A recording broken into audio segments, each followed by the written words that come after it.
A very good morning, dear students. Previous video we have discussed how to find the square root of a given number by subtraction method. Now today we will study another method of finding the square root, that is by prime factorization method. We will take an example to understand it. This is the fourth question, first part. 729 का square root हमें निकालना है। तो 729 के हमने क्या करने हैं, प्राइम फैक्टर्स। फर्स्ट स्टेप क्या है इसमें, find the prime factors of given number. So it is not divisible by 2 because the unit place is not a multiple of 2। 3 से डिविजिबिलिटी की क्या पहचान होती है कि add all the digits. If their sum is divisible by 3, then the whole number is divisible by 3.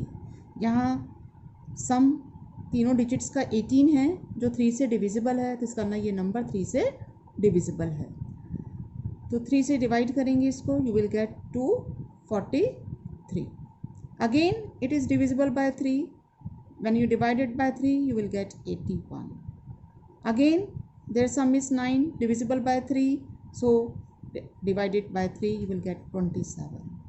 Likewise you do the its prime factorization. ध्यान देना है केवल प्राइम फैक्टर्स ही करने हैं, यहाँ पर हमें कंपोजिट फैक्टर नहीं लेना है।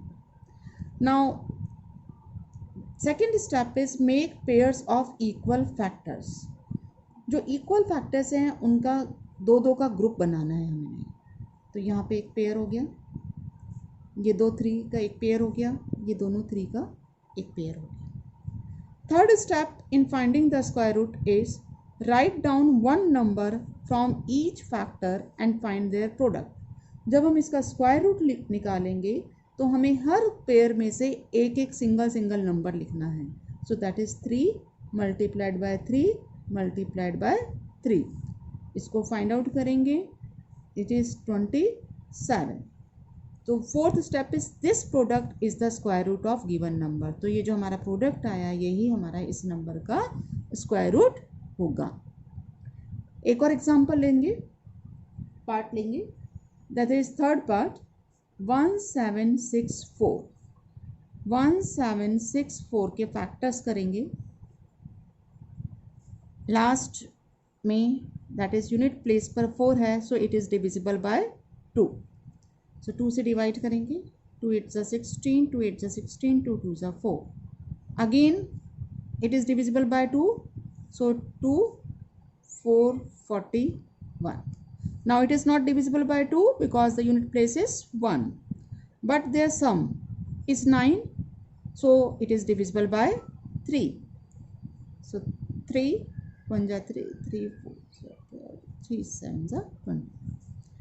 Now again it is divisible by 3, sum is 12 which is divisible by 3, so whole number is divisible by 3, 49.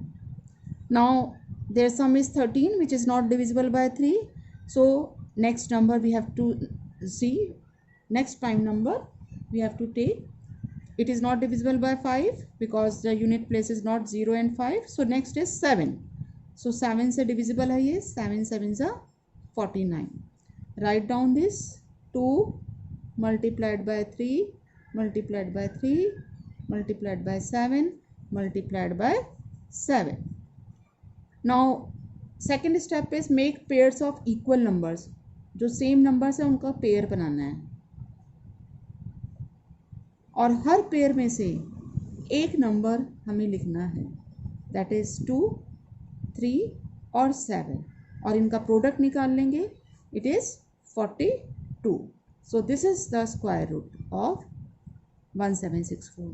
ध्यान देना है जब आप इसको यहाँ पर फैक्टर्स करते हैं तो कुछ बच्चे इसमें से जब एक एक नंबर लिखते हैं तो वो इसी के इक्वल टू चलता रहता है, और आप यहाँ लेफ्ट साइड में अंडर रूट का साइन नहीं लगाते हैं। जबकि जब आपने हर पेयर में से एक एक नंबर लिख लिया है तो लेफ्ट साइड में, इसका मतलब अब आप क्या कर रहे हैं, स्क्वायर रूट निकाल रहे हैं इस नंबर का, तो लेफ्ट साइड में आपने लिखना है अंडर रूट 1 ऑफ जो भी गिवन नंबर है। एक और क्वेश्चन ले लेते हैं। that is 9604. 9604. It is divisible by 2 because unit place is 4. 2 4s are 2 8s are 0 2. Again it is divisible by 2. 2 2s are 4 0 1. Now the sum is 7. It is neither divisible by 2 nor by 3. So next prime number 5 से भी divisible नहीं है. 7 से check करते हैं divisible है या नहीं. 7 3s are 21, 7 4s are 28, 7 3s are 21. Again it is divisible by 7.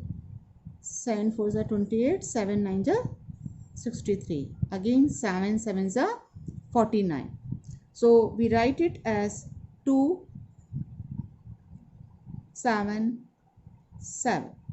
अब जो इक्वल नंबर्स हैं उनका पेयर बनाना है. So you will get under root 9604 equal, हर पेयर में से एक एक नंबर लिखना है. तो हमारे पास क्या है, अब इसको मल्टीप्लाई कर देंगे, you will gate 98. 7th question is, the students of class 8th of school donated rupees 2401 in all for Prime Minister National Relief Fund. 8th class के बच्चे 2401 रुपये डोनेट करते हैं prime minister national relief fund. Each student donated as many rupees as the number of students in the class. Class में जितने बच्चे हैं उतने ही रुपीज़ हर बच्चा डोनेट करेगा. अगर क्लास में 10 बच्चे हैं तो एक बच्चा 10 रुपये डोनेट करेगा. क्लास में अगर 20 बच्चे होंगे तो हर बच्चा 20-20 रुपये जमा करेगा. और अगर क्लास में टोटल 40 बच्चे हैं तो हर बच्चा 40-40 रुपये जमा करेगा.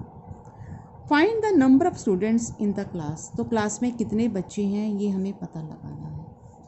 तो हमें पता नहीं है तो हम मान लेते हैं let the number of students,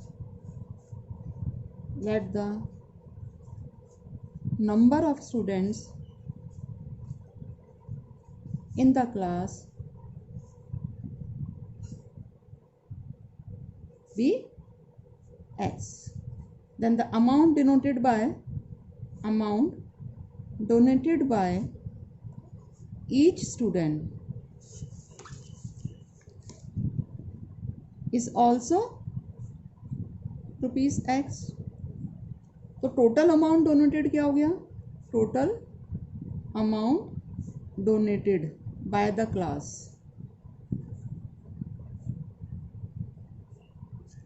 एक बच्चा x रुपीज़ दे रहा है तो 4 बच्चे अगर होंगे तो कितने देंगे 4x. 10 बच्चे होंगे तो 10x. इसी तरह से x बच्चे हैं तो कितना अमाउंट डोनेट करेंगे, x multiplied by x, that is x square. और हमें गिवन है कि एक्स स्क्वायर जो टोटल मनी डोनेट हुई है दैट इज रुपीज़ 2401. अब हमें एक्स फाइंड आउट करना है. तो यहाँ स्क्वायरिंग का रिवर्स प्रोसेस क्या है, स्क्वायर रूट, ये बताया था आपको. तो एक्स इक्वल टू, यहाँ पे स्क्वायरिंग हो रहा है तो जब आप स्क्वायर हटाएंगे तो दूसरी साइड आपको क्या करना पड़ेगा, स्क्वायर रूट लेना पड़ेगा. इट मीन्स हमें इस नंबर का स्क्वायर रूट फाइंड आउट करना है. तो अब हम इसके प्राइम फैक्टर्स करेंगे. ये 2 से तो डिविजिबल नहीं है लेकिन 3 से डिविजिबल है क्योंकि इन सारी डिजिट्स का सम 9 है. 3 से भी डिविजिबल नहीं है क्योंकि सम जो है 7 आ रहा है. तो हम इसको 7 से डिवाइड करके देखेंगे. 7 3s are 21, 7 4s are 28, 7 3s are 21. Again 7 से डिविजिबल है, अगेन 7 से और अगेन 7 से. तो अब हमें क्या करना है, हमने 2401 के ये फैक्टर्स यहाँ लिखने हैं और दो इक्वल फैक्टर्स के दो का पेयर बनाना है. और जब हम स्क्वायर रूट निकालेंगे तो हर फैक्टर में से एक एक, हर पेयर में से एक एक नंबर लिखेंगे. 7 that is 49. So the number of students in the class is 49. number of students in the class is 49. That's all for today. You have to complete question number 4 and 8. Thank you.